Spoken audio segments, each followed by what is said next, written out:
This is the royal burial ground at Sutton Hoo. 1400 years ago, a great king was laid to rest under this very mound in a vast wooden ship surrounded by lavish golden treasure.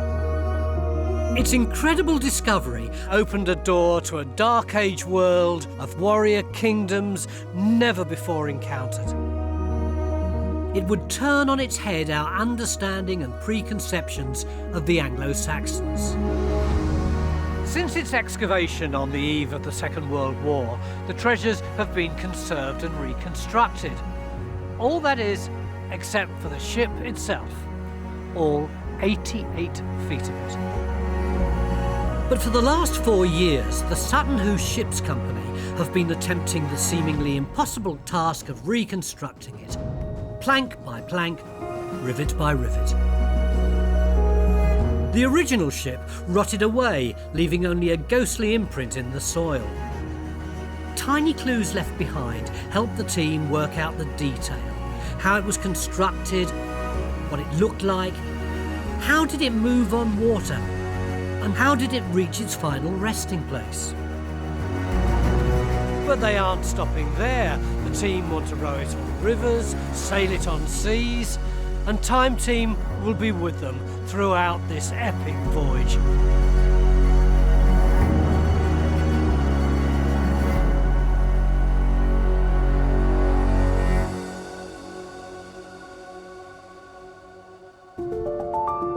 The site at Sutton Hoo sits on a terrace high on the eastern bank of the River Deben, overlooking the nearby town of Woodbridge. Only 8 miles from the Suffolk coast, Woodbridge has a long maritime history associated with shipbuilding and rope making. Even the great English explorer Sir Francis Drake had ships built here in the 16th century. It's now also home to the Long Shed, where a team of dedicated professionals, volunteers and enthusiasts have been busily working on this ambitious £1.5 million reconstruction. Yeah, it's a challenge, but it's a huge opportunity. It's the opportunity of a lifetime, really. This doesn't come around every day. A lot of hard work, a lot of forging, and an honour, actually. It can be imagined, but nothing like when you see the thing for real. The skin of the ship was that fragile, I mean, you could just stick your finger through it. So there was no wood there, it was literally just an impression in the sand. It's a ghost ship.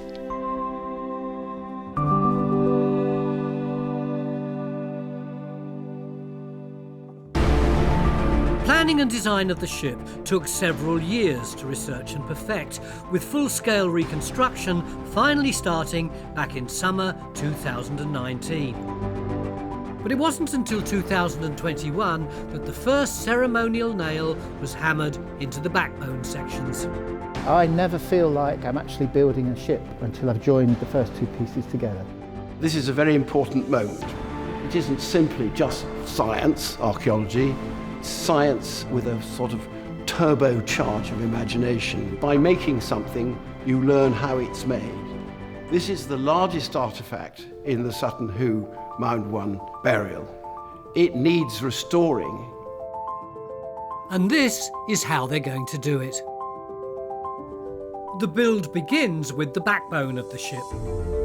It's made up from 5 individual sections: a shallow keel, 2 extensions or underlouts attached one at each end, and beyond those, a stem and stern post, all held together by wooden tree nails. Upwards from the base rise the wooden strakes or rows of planking, each overlapping the one below. Each of these planks is held in place by iron nails and diamond-shaped roves, coupling together to form a rivet. The shell will be built to the 5th strake. Then the lower sections of the 26 frames will be inserted afterwards. The remaining strakes will be added all the way up to the sheer strake and gunwale, where up to 20 pairs of tholes sit. The completion deadline for the ship hitting the water is spring 2025. Time is ticking.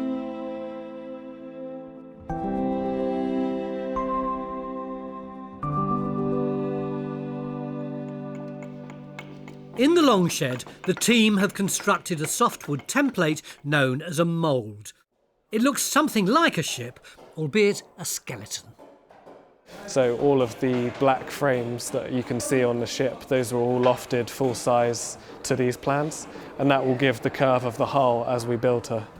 Apart from anything else, it now shows us the size of this monstrous vessel, so we can see what it's going to look like, which is really exciting. Between 1983 and 1992, Professor Martin Carver excavated huge sections of the famous cemetery at Sutton Hoo. Interpreting the archaeology, particularly the 1939 Basil Brown discovery of the Mound 1 ship burial, has been a lifelong passion of his.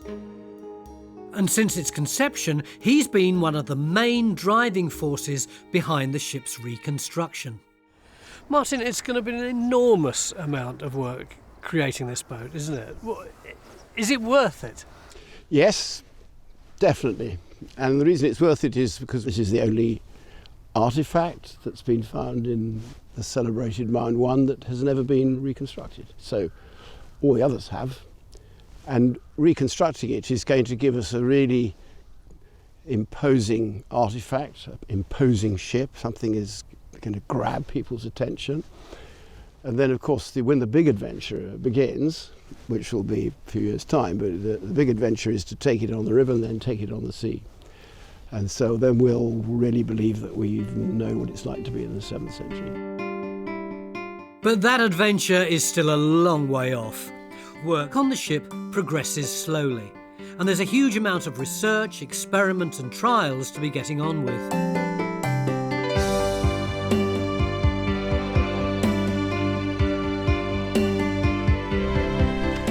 Here we are. Right, let's meet some of the team. Incredible smell of wood. In the depths of the Longshed, I catch up with the man who's got the difficult task of making the Sutton Hoo ship a reality, Master Shipwright Tim Kirk. What information have you got in order to be able to make it properly? This type of ship has not been built at this scale before. No one knew what it had looked like. No one's rowed a ship with 40 oars like this. The primary information comes from the 1939 drawing and the photographs of that excavation. It's basically the nail data, the nail locations from 1939. It's just a huge challenge, basically, for all of us. And at the end, we know that we'll be able to raise the curtain on the Dark Ages a little bit more. This is really the only ship of the period in Britain. So the period is around 600, 620 AD. We know it's in the Northwest European tradition, which is clinker. Clinker is one of the oldest and most recognisable boat building techniques, where the hull planks overlap to create a watertight shell. In larger vessels, such as the Sutton Hoo ship, shorter planks are joined end to end, creating the full length of each strake. The Sutton Hoo ship is the largest pre-Viking vessel ever found in northwest Europe. Knowing the approximate date of 620 AD, taken from the gold coins recovered in the burial chamber and the clinker tradition of the ship, means that the team can look either side of the archaeological record for other construction clues. A major source of information and inspiration have been the Needham ship from southern Denmark, dating to around 350 AD, and the later Viking Oseberg, Gokstad and Skulderlev ships. Despite the wealth of research, there are still gaps in what Tim and the team have been able to glean from the Sutton Hoo excavation data. We haven't got any wood, which is a bit of a problem. So you can't detect what sort of wood it was from what you've got round the rivets. Yeah, they did detect that. When they x-rayed the rivets, they were able to detect the grain of oak, which is quite a specific grain pattern in the corrosion products of the nails. So we have got that. We do believe it was oak. What other things don't you know and are going to have to surmise? We don't know any of the details of the inside of the ship.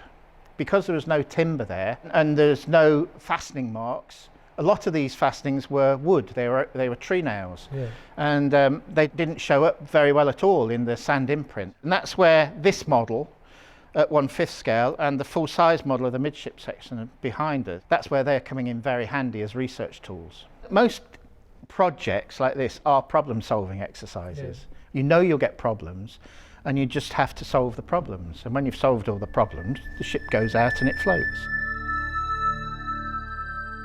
Back at the start of the project, research focused on the outline of the famous ghost ship, discovered in 1939 by Basil Brown and surveyed by the Science Museum.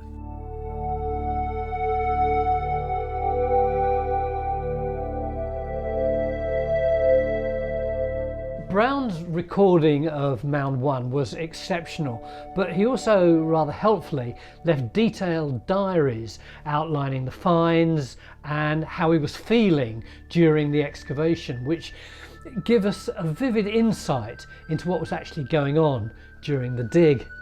For instance, Thursday the 11th of May. About midday, Jacobs, who by the way had never seen a ship rivet before and being for the first time engaged in excavation work, called out he had found a piece of iron, afterwards found to be a loose one at the end of a ship. I immediately stopped the work and carefully explored the area with a small trowel and uncovered 5 rivets in position on what turned out to be the extreme end prow or stern of a ship. Without Brown's intuition and painstaking work, key details of the boat's shape would never have been recorded to allow the team to create a digital model. All the wood had gone, except leaving little bits of black dust showing where wood had been, but all the rivets were still in position. So the iron rivets which held the planks together were laid out in a line.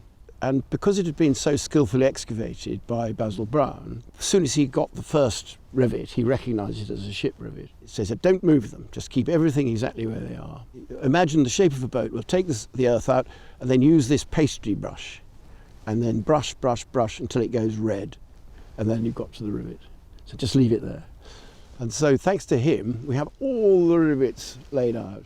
That's a great piece of archaeology, isn't it? Because you can imagine even now people finding 1 or 2 rivets and carefully bringing up. I know, you're right. And it was a stroke of genius, really. And he did produce the boat. He produced the whole lines of the boat, and he produced the burial chamber in the middle. Basil Brown's incredible discovery would open a door to the shipwrights and craftsmen of the 7th century. And all the breathtakingly beautiful gold and garnet riches which stole the limelight would be lifted quickly and taken back to the British Museum for safekeeping. Not long after this great treasure was revealed, Britain was at war, and the Sutton ship had to be hastily covered up again. There was still a lot left to discover. Angela Kerr Evans has also been a strong advocate of the reconstruction project. In 1967, she was part of a team from the British Museum, headed by Rupert Bruce Mitford, who went back to re-excavate the ship and all its rivets. Can you remember much about first seeing the site, your first day? Gosh, yes. There were 2 things that I remember so clearly. One was the sheer scale of it, because until you see this ship in front of you, it's like, wow, you have no idea how big it is. And the other thing was the colour, because of course the sand is yellow. But it was breathtaking. That's the only way I can describe it. It was absolutely blowout stuff. It was amazing. Looking back on that dig, what did you find that was so significant?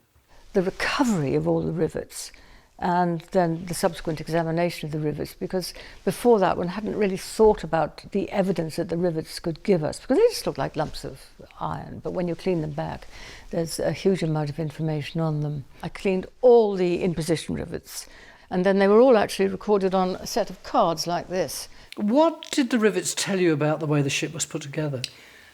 Well, the great thing about the rivets is that they give you the thickness of the planks at the strake overlaps, which is roughly about a thumb joint, and you can find that in the wood grain on the actual rivet. So that will give you the thickness of the plank, but only at the overlap. It was real detective work, wasn't it? It was very forensic, yeah. Certainly when I started the project, I never thought that that sort of information would come out. The structural details of the ship mostly come from the rivets. It's ironic that these ugly iron things should give you all the information you need. So the position of the rivets was pretty key. When the Science Museum recorded the ship, they recorded the lines of the rivets. They surveyed them all in. And so that gave one the lines on which the subsequent plans were drawn up. Are you excited about the reconstruction of the ship? Oh yes, I'm wildly excited. I mean, for me, it's the culmination of an ambition that I've had ever since I worked on the rivets back in the day.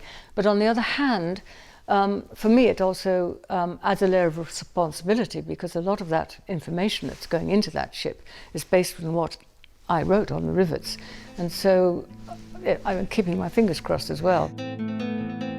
What's clear from all the diaries, photos and plans created from the archaeology is that the rivets are literally the linchpin to the characterisation of the ship. Back in the Longshed, Tim and first shipwright Laurie are experimenting with prototype rivets on the full-scale mid-section model. This is designed as a research tool for the team to try out techniques before using them on the real thing. So these are our final prototype nails, and these combined form the nails that keep the ship planks held together. So we're going to drive the nail through the planking, put the rove on, cut the excess off, and then peen the nail, spread the nail over the rove, and that's what secures the ship together, hopefully. That's it, that's gone in. Now these roves are slightly too large for the nails, so we're going to have some slight adjustment made in the production batches.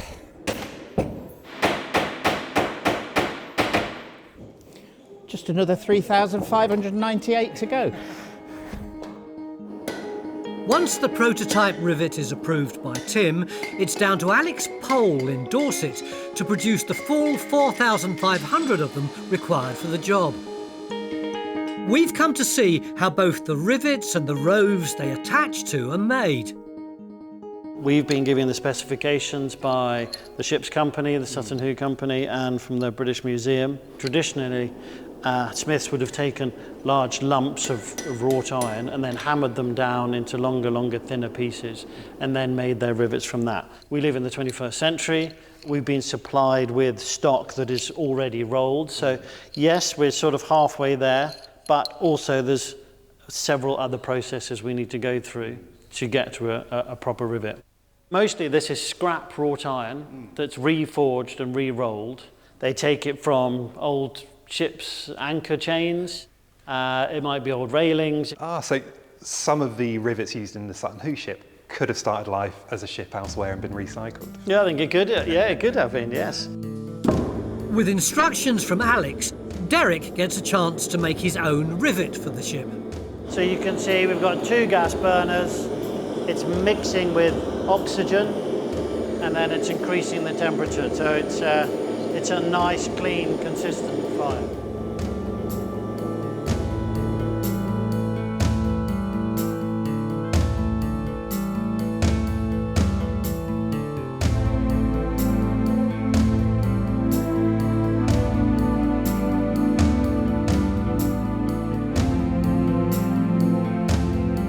How's that one looking? Is that a success? That one looks good. Yeah, it's nice and clean. One of the issues we have with using wrought iron is it tends to split. So that's why we need to get that really, really hot temperature at the end. So these little mushroomy cracks. Yeah, are they're in the tiny side. little cracks. We are going to reforge this, so some of the cracks will come out and we'll tidy it up a little bit. But that happens irregardless of whether you're using a hammer or a press. It's just the nature of the material. So we put that in there, over the Pritzel hole.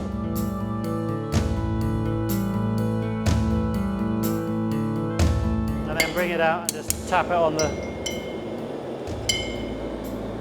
Perfect. Possible. There you go. Brilliant. Yeah, that's great. Perfect.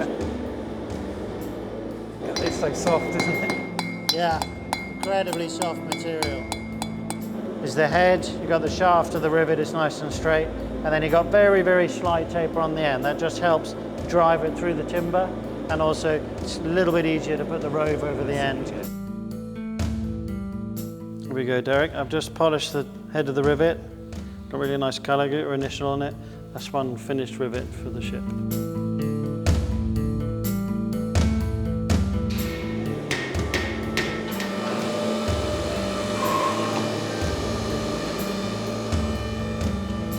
This is a finished rove. We've had them laser cut. So traditionally you would have a long bar and you would slice it up. This is how we made all the original samples. They were all forged from scratch. And then you would punch a hole through the middle and it would produce this really interesting shape. Yeah. Using a laser cutter is very much for modern meeting the traditional. This is a much more cost-effective way to produce, in principle, the same result, but en masse, but using traditional techniques. How come they're diamond shaped? Surely a square or circular feels much more functional. I think a square would be easier to make. It would use less material. And from the archaeology, the roves were all lined up. So this not only is very functional, very practical, this is an essential part of the process. Yeah. It's also decorative. Oh wow, so essentially they're making a style choice there. It's a style choice and it's a feature of the Sutton Hoo ship. And I think this is part of their indication that this was a very, prestigious build. It was built for someone of importance, certainly, because this would take a lot more time to produce, more time to fit, and also has that beautiful decorative aspect. And this decorative richness and dating of the burial has always begged the question, who was in the ship?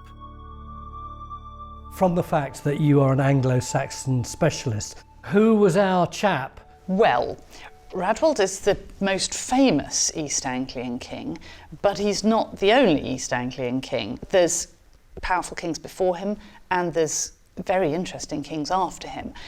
The problem with putting Radwold into Mound 1, it's a tempting thing to do because he's the most famous king. Here we have this marvellous intact ship burial.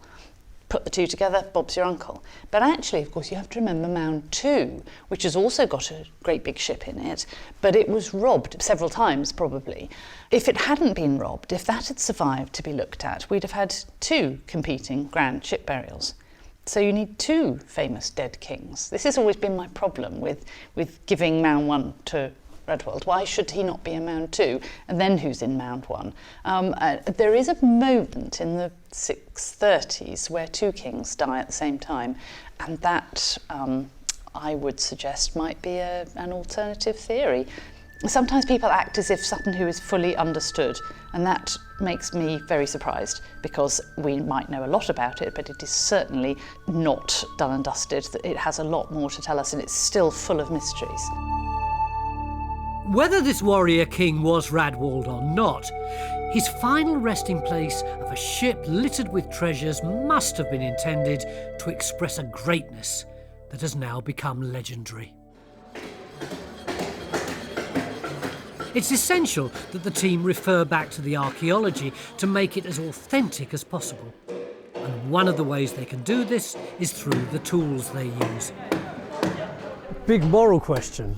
Are you going to use the kind of tools which you imagine that they would have used when they were first making these boats, or are you going to use Black & Decker? Important part of the experiment to see what it's like using the kind of tools that Anglo-Saxons would use in the 7th century.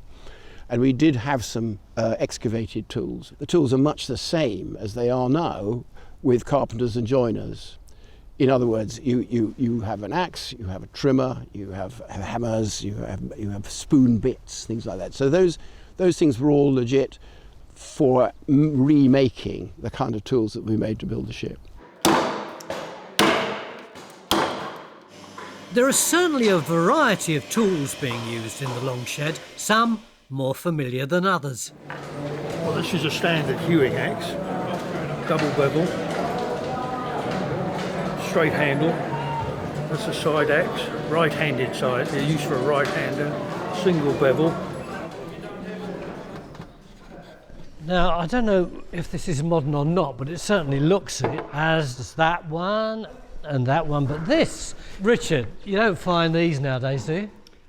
No, not commonly, but they're actually based on a design seen in the Bayeux tapestry. Really? What is it? Well, it's a finishing axe, which is used to get a slightly finer finish on all the surfaces that we are hacking away at to produce a plank or whatever. Can you show me again? And this is used to produce a finer finish. And the rule is that the hand tools that you use are like the ones that they used in Saxon times. Yeah, and you've seen the main tools here. There's one other that gets used. Yeah. Actually, there's one here which is called a draw knife, and it's called a draw knife for the reason that you draw it, you pull it towards you. So if you wanted to just smooth this finish off here, really effective, it acts like a plane. Yeah. And these are used at the moment for making oars.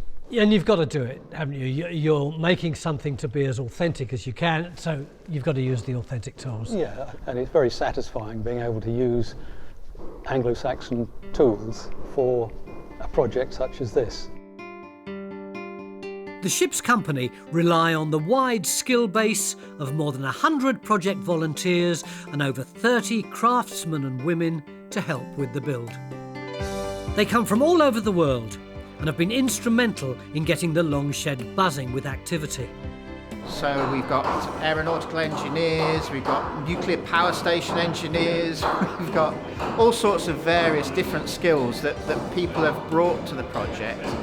And then we've actually taught them the techniques to build the ship. Very few shipbuilders. I was in for about 8 years in the Navy, but I was on a ballistic submarine, so we would dive in one place and 3 months later come back up in that same place.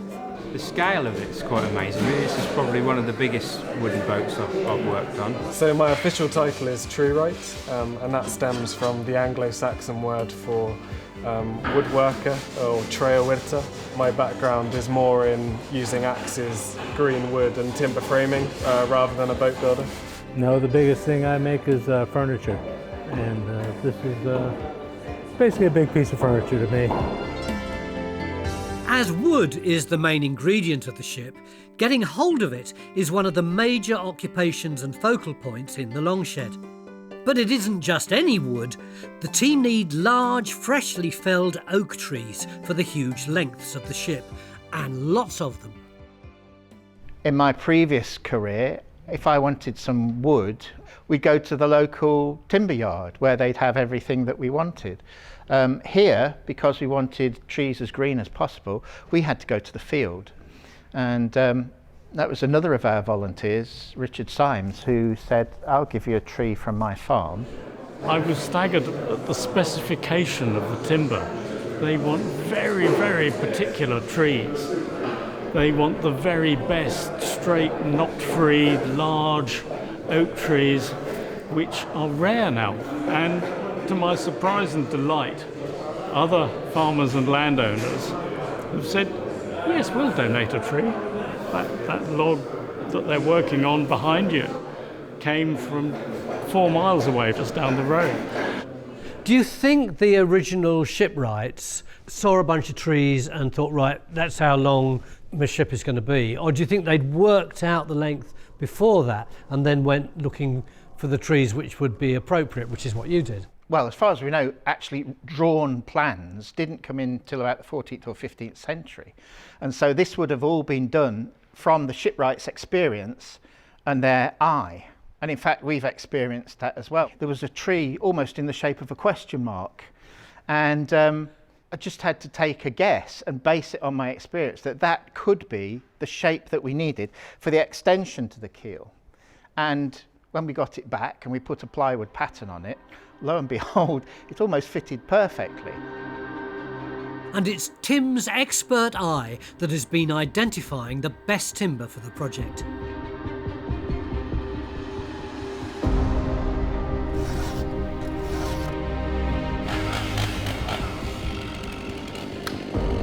It took over 18 months to find the perfect straight tree for the keel.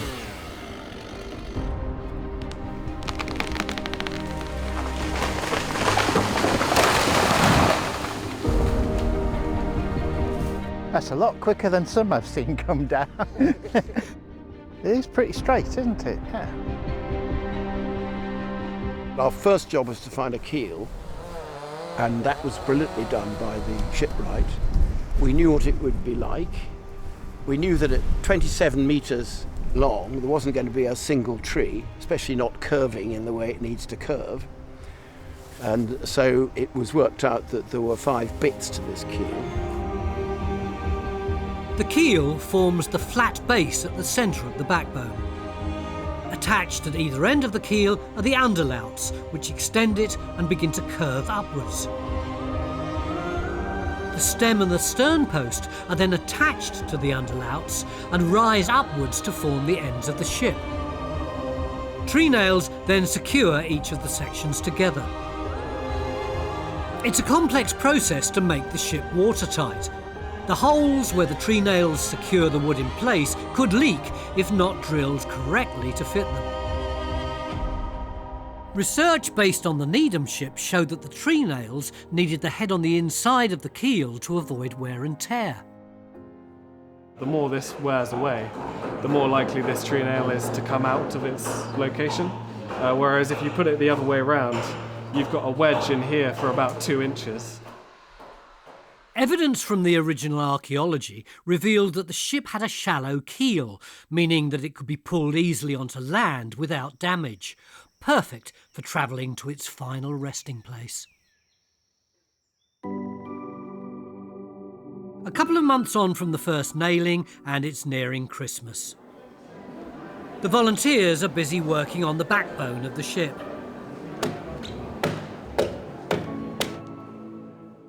Despite the cold, there's also festive activity happening on the River Deben. Built back in 1993, the Say Wilfing is a half-length reconstruction, an eighth of the size of the Sutton Hoo ship. For the past few months, she's been the focus of the ship's company's water trials, introducing volunteers to a rather unique style of rowing. Jack Barnard is the company's project manager and oversees all the organisation, fundraising and rowing-based research in the Longshed. I oversee over 140 volunteers, all doing an amazing job. For me, this whole sense of community and people pulling together and really wanting to be part of it is what is absolutely unique. One of her main priorities is understanding how the Sutton Hoo ship would have moved on water. She started to put a Saxon rowing squad of around 120 rowers together, and Time Team's Helen Geek is first in line. Is it possible for somebody of my physique, fitness and age to become one of these rowers? Because it just sounds so exciting. You know, I started rowing in my early 40s, so I haven't done it my whole life. We need people that understand the discipline of rowing. We need people to be able to follow the right instructions and do the right things at the right time. The weight of the oars is just incredible. We're not 100% sure that we've quite got this design right yet. There's an argument that they should be half a metre longer than this. Through the testing phase, we will have to keep putting oars and people in boats to find out what the inboard and the outboard measurements are. Yes. So that's the pivot. So say this is the oar, the point at which the oar will go into the thole and be pivoted through the water. We've got an extremely exciting month ahead. This June, Time Team is excavating at Sutton Hoo. The first excavations there in over 30 years. We're working in partnership with the National Trust for a special dig investigating Garden Field, a little known area of the site. We'll also be test pitting in the landscape, shedding light on the wider context of Sutton Hoo. Throughout the month, Time Team will present a range of exclusive coverage, opening and closing with 2 live shows right here on YouTube. What's more, members on Patreon will be treated to additional Dig Watch coverage, daily 360 cam live streams direct from the site, Q&As with the team, 3D models and much more. You really don't want to miss this, so make sure that you subscribe to this channel and consider joining us over on Patreon to catch all the action as it unfolds.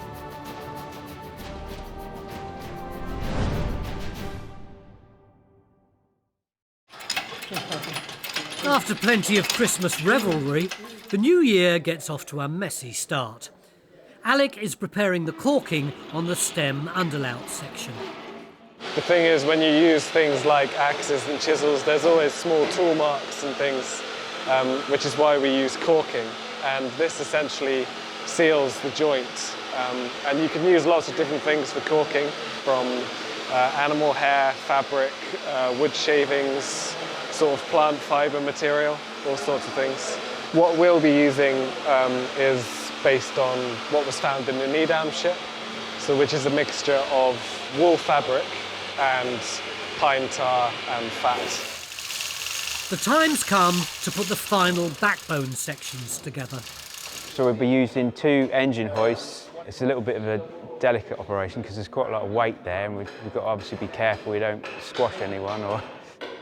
When we get it in position, we'll then have to build supports so then we can take away the big sort of gallows-shaped structure behind it. We just call it the gallows because it looks a bit like a big set of gallows. There we are. With the stem in place, the ship now extends its full 88-foot length. And from above, the outline becomes much clearer. Martin has come to the longshed to see the latest developments. At the stern end of the ship, he and Helen explore how the strakes will be added to the backbone. So what are we looking at here? This is the underlaut. This is the top of the underlaut, and it's been hollowed out. And so that effect means that the edges of the top of the underlaut, they're coming up to us at the angle that eventually the planks will come up. Oh, so this is almost like the bottom of the first, Yes. the top of the first plank almost. Yeah, It makes the a bottom tiny little stub It's plank. yes. So it's joining this solid piece of oak. So you can get your rivets Yeah. in through there, out through there, Yes. with your rather in through there, out through there Yes. with your rove and hammer it flat. A hollow in the underlaut allows the nail rivet angle to remain parallel to the plank land, neatly fastening the rove on the inside. This means that it can lay flat against the timber, creating maximum strength as a fastened rivet. But Tim has some disastrous news. There's a problem further along the underlaut's length, and it's looking like a major setback. So what's happened here? Well, in any tree, you've got the very central part of it, the pith. We found when we hollowed this out, after we'd set it all up, that we've actually run into the pith of the tree, which isn't good. You can actually see daylight through there. So there is a full split through there. This has probably been cut a year now, this tree, and it's still drying out. So this is going to grow. So we've got to take a choice of either to repair it, either in a traditional way or a more modern way, or to replace it. So it's a piece of timber 15 feet long, and I think it's about 2'6", 750mm diameter, something like that, the log. The discovery that we need to hollow out the top of the underlaut has revealed that. So you wouldn't have known that was going to happen. Is there any chance you could just sneak in a new underlaut? The problem with clinker boat building is because the planks overlap, We'd have to get this piece out. If it was all planked, we'd have to get this piece out. We'd probably have to take this plank out and the next plank. Yeah. And it becomes a major job then. So it's much more effective to take a decision now before the planks are on. When do you have to make a decision? How long have you got? By Friday afternoon, probably. Not quite as quick as that, but it's imminent. This is terrible news. It's taken over 400 hours to create the underlaut section, and if it has to be replaced, the whole project will be set back by months. It takes an agonising 2 weeks for the team to come up with a decision. Have you decided what to do? I think it's worth saying that it wasn't easy. You know, we had quite a difficult fortnight trying to make our minds up, and many of us swung this way and then swung the other way. Yeah. Shall we repair? Shall we replace? The first thing to do really was to take a slot out where the defect was and actually look how deep it went and what angle it took. And basically the defect has more or less gone from the bottom of the trough. Up here it's a bit different because it goes right through to the other side of the plank land there. And this part actually is detached. The modern boat builder in me says, trust the materials, the epoxy resins will mend it, and we'll save ourselves the 400 hours and the grief of looking for another tree that will make that work. And as a Saxon shipwright, I have to think of it in a totally different way. As an archaeologist, I would say, yeah, that reasoning is right. And yeah, it swayed me. So in the end, we had a vote, didn't we? We did. The only real way to solve the issue is to replace the piece of timber. Yes. I will try and find a tree of a larger diameter. After all the hours of work that have gone into the underlaut, Laurie takes it quite hard. Gutting really that we're going to have to replace it, but it'd be a much better decision to do it now than later on. Now the ship is taking up the full length of the long shed, storage space is limited and wood management's causing problems. Yeah, this section of log here, it was in obviously one long length, but we had to cut it into 3 sections to be able to move it and also get it into the long shed. And as the ship progresses, more wood is needed. Tim takes the midship model templates into the forest. He needs to find the right trees suitable for the frames, planking, and to replace the faulty underlaut. He's spending a great deal of time in a lot of forests staring at trees. That's a nice tree, that is, you know. It's autumn 2022, 1 year on since the first tree nail went in. At the National Trust Blickling estate, 2 of their ancient oaks matched Tim's specifications for planking and have been felled by Forester Gary. Tim's come to measure up. I think that's one of the biggest ones in here. Straight. That is a lovely bit of wood. We're looking at pieces 4 and 5 and 6 metres long. So rather take an 8 metre length and waste 2 metres. Do it in 2. Do it in 2 fours. 2 fours. And then we've got the widest bits for the middle part of the ship, and it eases it then for you to get it out. The grain wanders off just a little bit in places, but I think we can get around that. Apart from that, it's a beautiful tree. So yes, please, 2 4 metre lengths. 2 4 metres. Thank you. Right, we better get marking.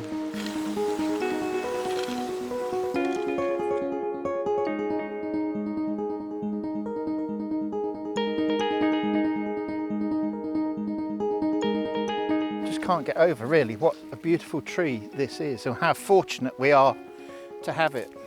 This end, the bark, the fissures in the bark really are dead straight up and down the tree. There should be no twist in it whatsoever. As we get up to here in this section, it does begin to dive off just a little bit down there. So in this quarter of the tree, we're going to have to be careful that it cleaves true. But it should be all right.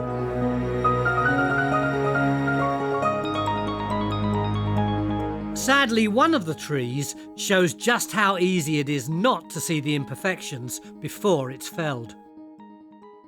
This is a really clear example of how you can't tell what a tree's like till you actually see the inside of it. This looks beautiful all the way up it, dead straight, but as soon as you fell it, you can see all of this area here is rotten.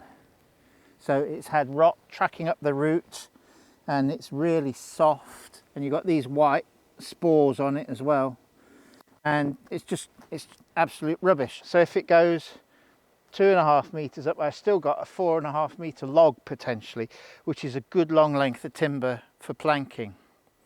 So all is not lost at the moment. Tim starts earmarking some of the larger tree branches for the more curved parts of the ship's frame, but without much success. There's nowhere near enough curve in this limb to make that curved piece of timber from. So we'll have to go and look for another tree.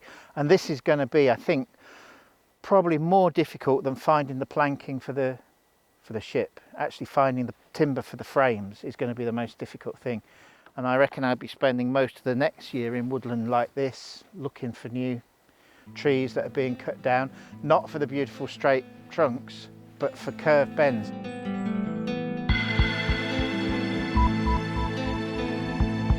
Over the summer of 2022, a timber was located in the Woodland Trust's Hainault forest, and work progressed in replacing the old split underlout.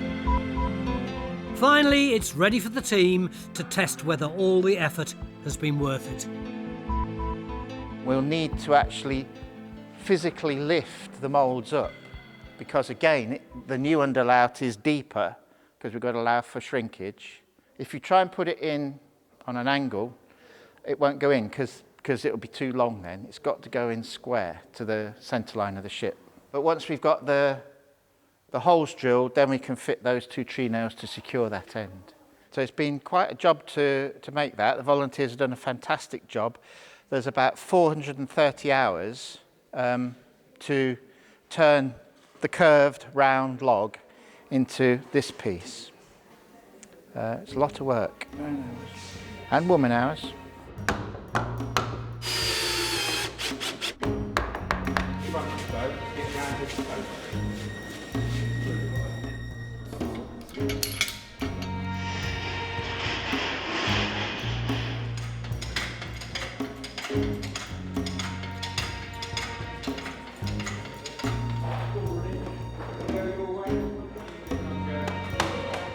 We just need to go towards the front of the boat, to the bow of the boat with it.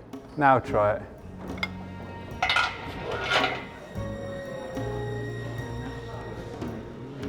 As the underlout slides in, everyone's on tenterhooks.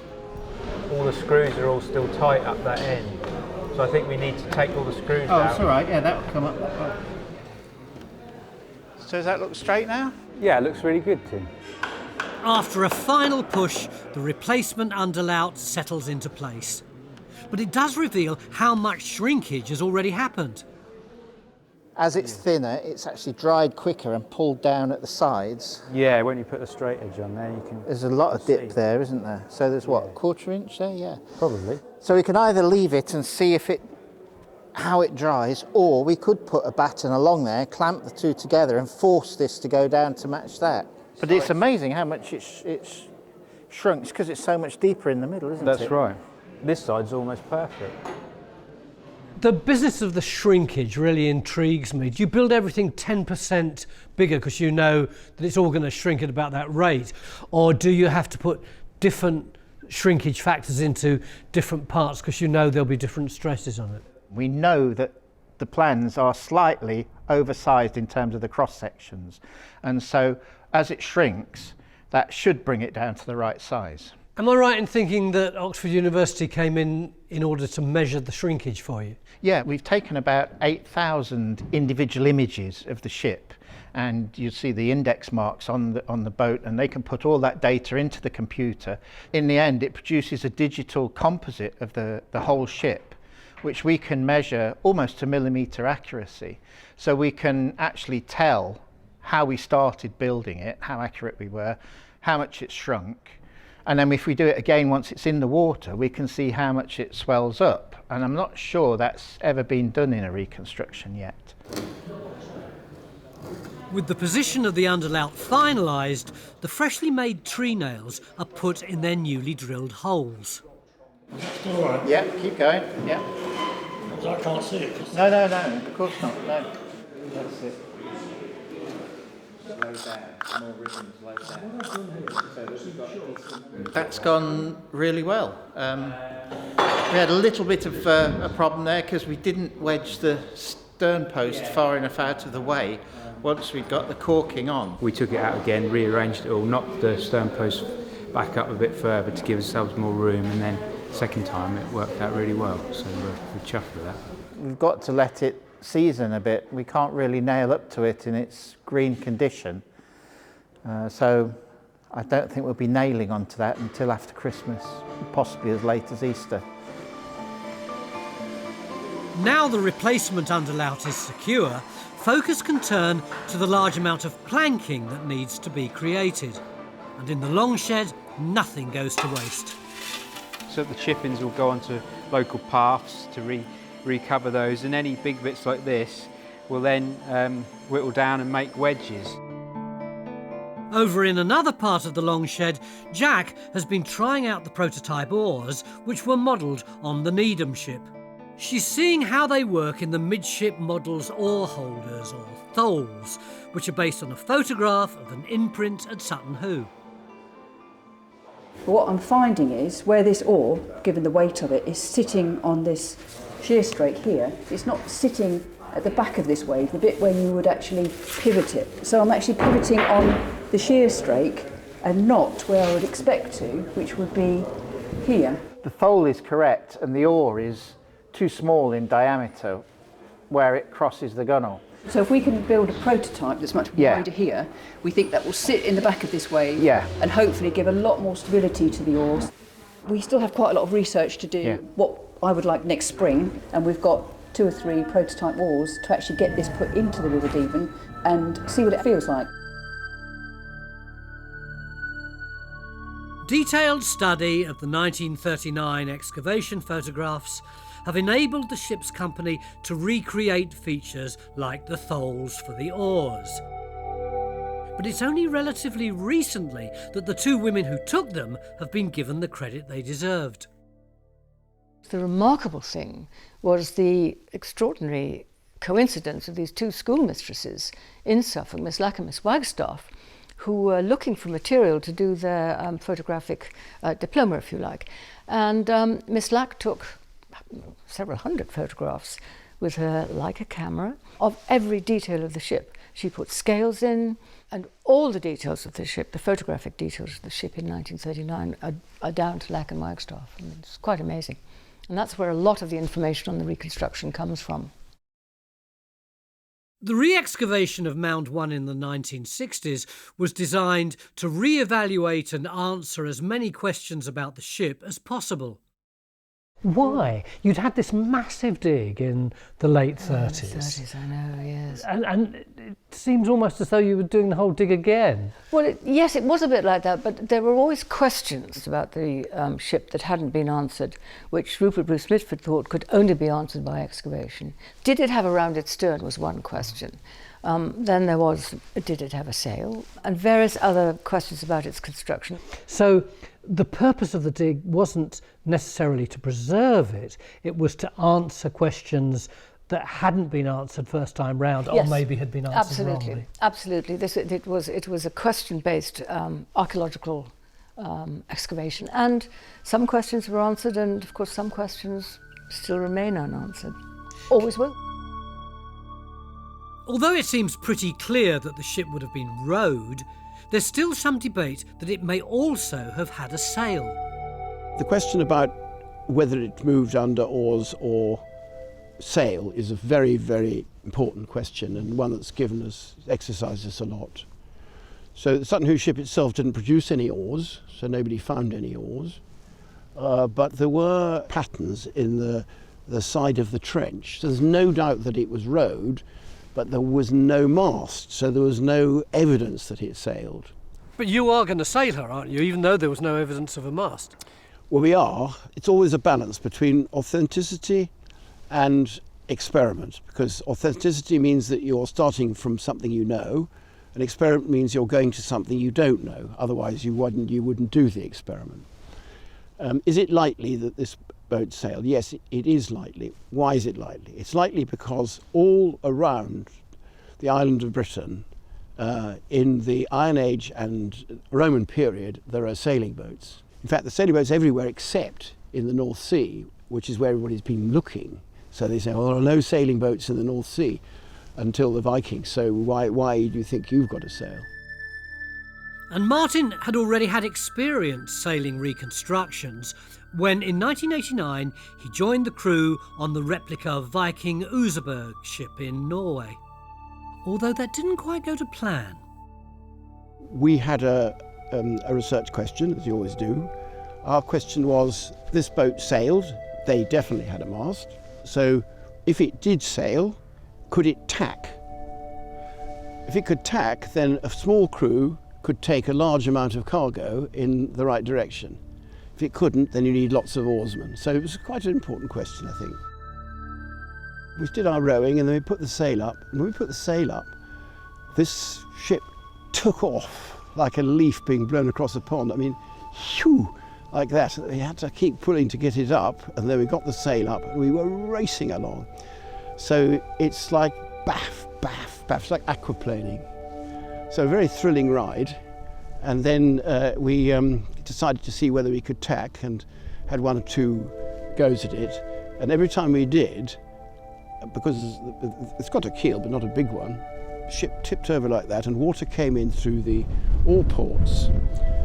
And it mostly flowed out again, but of course underneath they had all this ballast, and so water was actually making us lower and lower in the water, which we couldn't see. So eventually the inevitable happened, another attempt to tack. The whole boat sort of went and just leant over and capsized, and it was like a lorry going into a sand trap, you know, it sort of stopped. And then I was on the side by that time, and some people were already in the water, and I thought, I'll stay on the side. You know, it's wood, it's bound to float. It took about 30 seconds, and it went blub, blub, blub, blub, blub, up to the bottom. Lots of ropes curling around. So it was, yes, it was quite an adventure.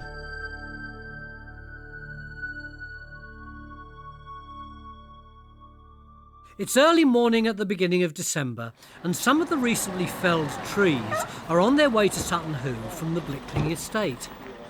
I managed to just about squeeze this one on the trailer, and it didn't like it, but I got it on the trailer. Sorry, it's not that one for here. It's this one for here. This one, and the one on the far side. Right. Yeah. Once they're seasoned, they'll eventually be made into planks by the volunteers. If I'm right, they're about 250 years old, and so they're beginning to go over their best now. Nice. They should keep us busy for a while. Yeah. This will be some of the biggest trees we've tried to cleave We've not cleaved any like this yet. No. The hydraulics make it easy. They can sit there now till probably Easter. Now we've just got to load the other ones on and go to the long shed tomorrow.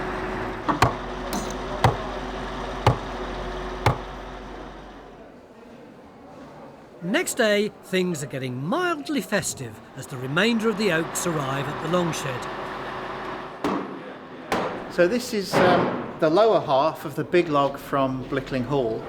To get this down to the first stages of the planking, first we have to split it in half. That's the most difficult because obviously we've got two big halves of a log there, and each weigh about 3 tons.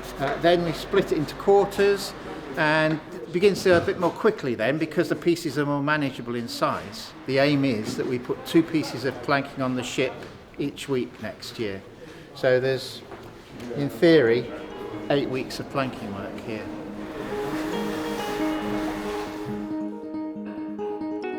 The midships model has been an invaluable training tool, helping the team learn how to construct some of the main components of the ship.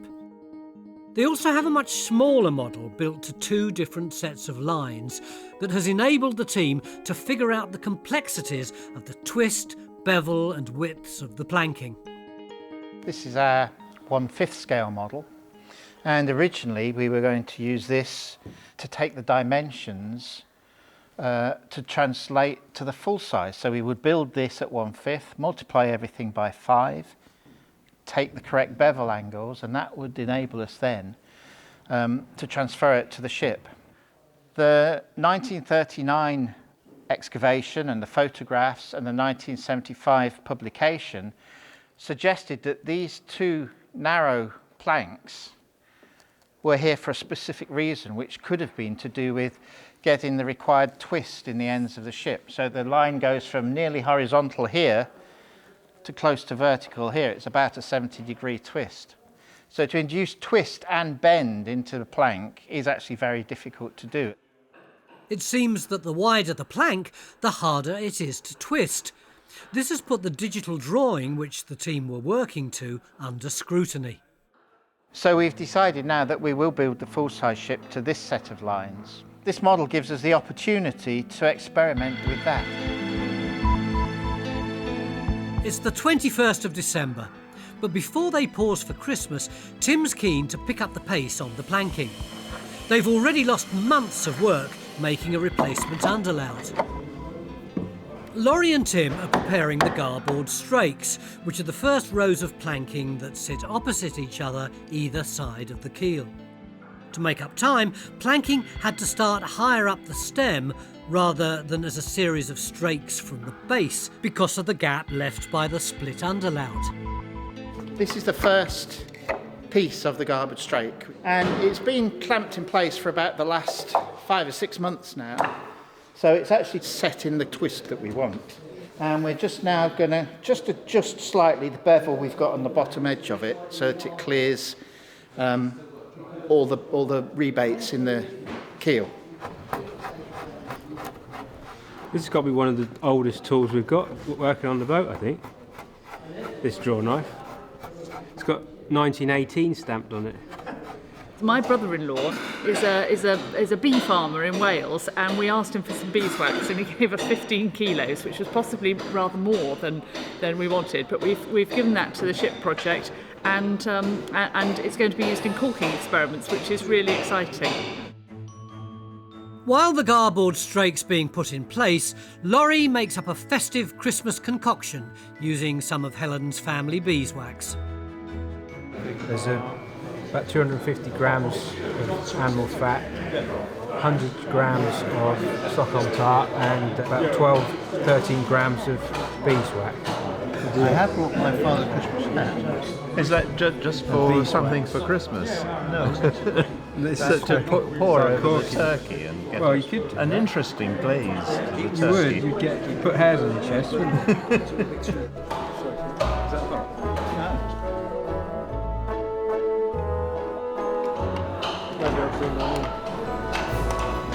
Make sure he's on it. Yeah. Jack, stop.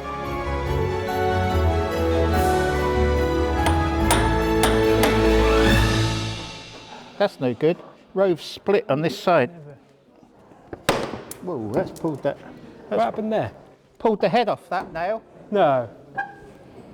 What, just from me cutting it? This hole must be jinxed. Probably everything that could go wrong did go wrong. We managed to pull the head off one of the nails, which was a very big surprise, and we'll need to go and see what's caused that. It's going to be very interesting making sure we get a consistent technique and a consistent level of tension in the nails. And I think we're going to find that as the ship dries, as we build her, we will have to go back again and just check that these nails are all still in tension once she goes in the water. It's always a bit nerve-wracking. It's just nice to get a plank on, fixed on the boat, and feel like we're getting somewhere now. We've got another 8 pieces of planking ready to nail up, but alongside that we've got to cleave the next logs so that we can begin to make the next group of 10 planks to go into the ship. So the new year is going to be a very busy period. But we've started, and that makes a really good end to the year.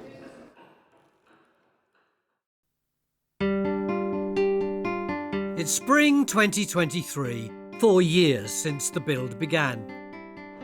The ship's company have been hard at work in the longshed. They've come a long way from the bleak days surrounding the cracked underlayout, and planking is well underway. You can begin to see here how the ship will look when she's fully planked. We've now got 3 strakes on the starboard side. We're ready to put the 3rd strake on the port side, and then that's a third of the planking. So you can see how the nails are all beginning to line up, and it's that really shows the artistry of the ship. And as they progress, more details emerging in the wood. The medullary rays, these lighter shaded patterns in the planking, they're indicative of the radially cleaved nature of the timber. So you will always see these in this type of construction, and it really is beautiful. The Longshed's also got some fresh volunteers in the shape of the 23rd Parachute Engineer Regiment. It's a real bonus to have them here, and hopefully we'll have more of the guys come down as they're available. We're getting ready now to start putting the framing in the ship. Won't be for another 3 or 4 months that we do that, but we need the space, and if we rough out the frames, we know at least that we've got them there, and it's beneficial to us to have some fit, strong, young men rather than all those pensioners. After 3 months of waiting, the decision has come to start hollowing out the inside of the new stern underlaut. We put the moisture meter on this yesterday, and at the edges it's down to 18%, so it's dried considerably. If we don't hollow out the inside of the underlaut now, we'll catch up to ourselves with the planking and get stuck, and the sequence won't work. So we need to get the planks on here on the garboards so that we can continue planking with the other strakes higher up the ship, as we've done in the bow. With work speeding up, project manager Jack has turned her focus to the fundraisers. We're pretty close to Rivet 2000 going in. Because people have sponsored these rivets, now they've gone in, we're in a position to email them and tell them where their rivet is. There's 3 more going on. The next one to go on will be this one, so that's strake 2. It's the port side. This is a unique identifier, so we'll know which tree this came from and which section of the tree, as it was cleaved, it came from. If there's any damage to this plank, if it rots or fractures, we can go back to our records, and we don't think that's really been done before in archaeological reconstructions. 3 months on, and there's been no time for haircuts. The trees felled in autumn are finally dried out enough to cleave, and everyone's come to help. No, that's coming off there, look. That's already gone then. Watch your head then, because I'm going in.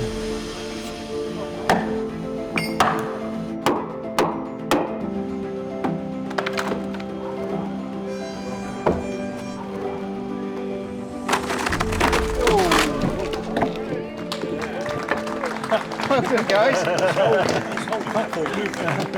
Yeah, it was like a mini earthquake there, wasn't it?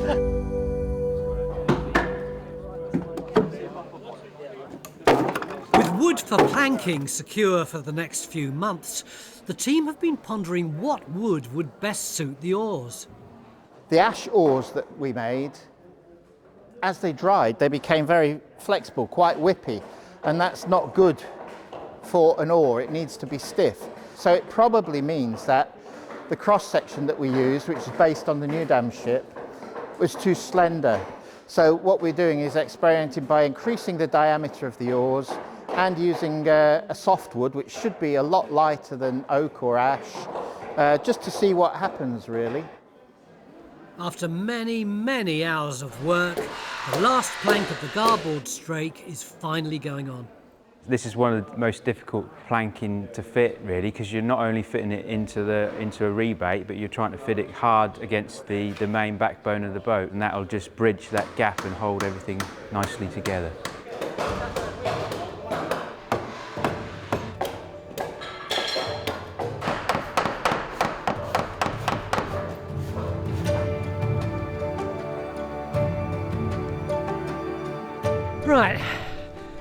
This is our first visit of 2024.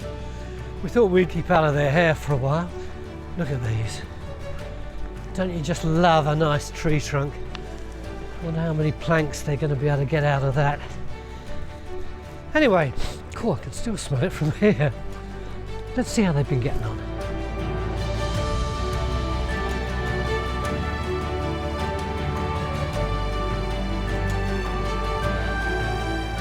It's been a while since we were here. A few big changes. Yeah, we've managed to get quite a bit of the planking on, particularly in the ends of the ship. So we've now got 1, 2, 3, 4. This is 5/5. So it's once we get to this stage, that's when we can start putting the frames in, the bottom part, the framing. The frames we've started to make. Last time I think you saw some of the army engineers were here, and we started cleaving those logs, and now we've made some of those frames that go in the bottom of the ship, and they are now ready to go when we've got the 5 strakes of planking on. The rivets look beautiful, don't they? They do. From the archaeological photographs and the plans, they're at very regular intervals, and it just so happens that they seem to be about a hand's breadth apart. So they put one in, move a hand, that sort of size. Do you think that there was an aesthetic element in it as well as just being practical? In all of these ships throughout the 1,000-year period, they're all beautifully in line, but particularly it's noticeable in this ship that they all line up. So what lies ahead in the next few months? The next few months the framing can begin to go in. It gives stiffness to the ship, and then we put the upper planking on, and then we finish the framing. That's what is believed to be the order that it went in. And at least the troublesome piece of wood has its uses. What do we got here then? Well, this is the offending item, the original underlaut. It's now a display piece for the public so we can tell them the story. How many hours do you reckon you lost? Oh, we lost 6 months probably, total. Wow. Yeah. That must have hurt. Well, it's gone now. We've got other problems to solve. And one of those problems is time. The 6 months delay and issues in obtaining more wood for the planking have now pushed the launch back much further to spring 2026. It does look impressive from down here, but are we allowed to go up those steps? Because I'd love to see the full majesty of it. Yeah, come on, let's go. But from the top of the ship, we can see that this project has clearly been worth its frustrations. Oh, that is so stunning, isn't it? It is indeed, yes. The ship's company have already started to breathe life into this magnificent treasure. And as work progresses over the next year, they'll attempt to build the internal sections of the ship, design its decorative carvings, and progress the water trials to find the right oars to row with the help of a bit more wood. How much does this log weigh? About 7 tons. That's a lot, isn't it? Yeah, and the amazing thing is that the boat, when it's finished, is going to only weigh about 7 tons. So it just goes to show how wet this log is, and also how little of the wood you're actually going to use.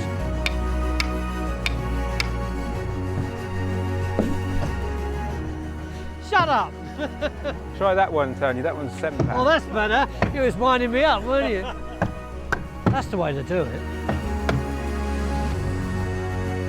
About every quarter of an hour or so, you suddenly hear and everyone steps back.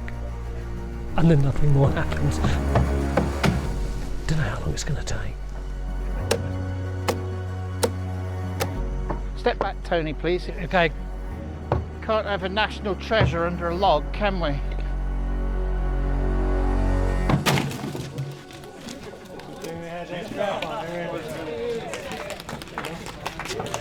Did you get that? Wow, that is extraordinary. You weren't expecting that, were you? No, that's not gone at all right.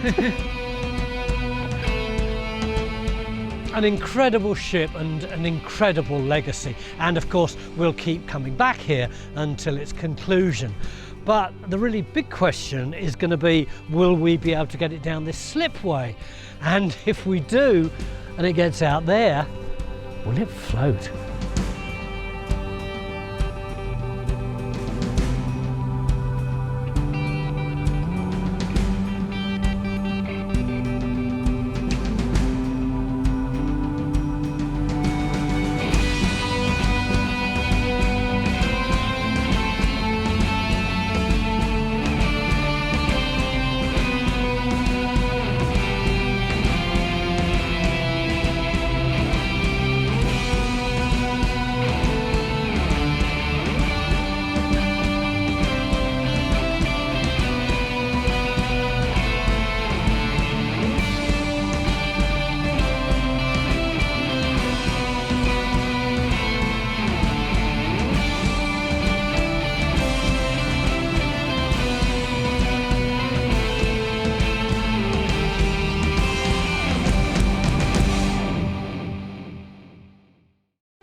Join Time Team on Patreon to access exclusive 3D models, masterclasses and behind-the-scenes insights.